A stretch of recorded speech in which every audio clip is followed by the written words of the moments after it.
here it gets scarier. I have tried to create an account with OpenAI to access Chat GPT. I verified my email and then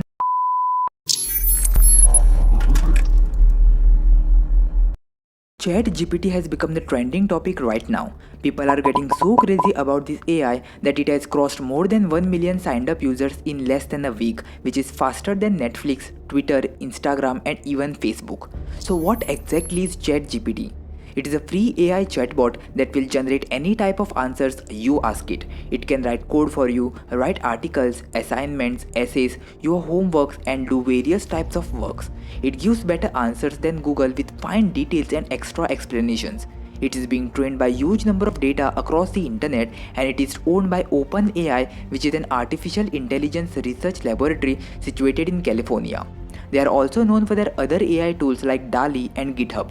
But ChatGPT has its own setbacks, like it can't crawl the internet, it has no knowledge about the events after 2021, and have some limits of what kind of responses it gives.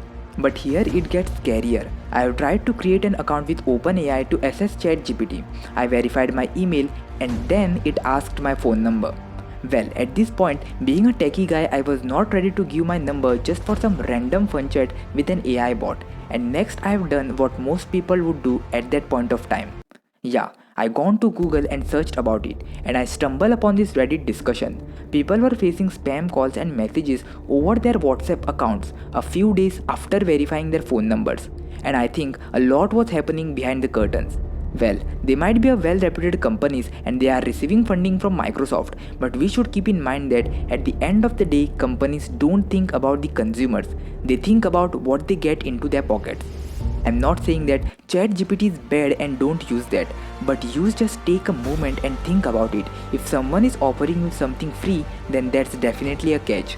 You might not see it now, but in future it will surely put a whole story in front of you. This was the whole story about it as per my point of view, and I hope you liked and enjoyed the video. If you do, make sure to hit that like button and subscribe for more such videos. See you guys in the next one. Till then, stay safe.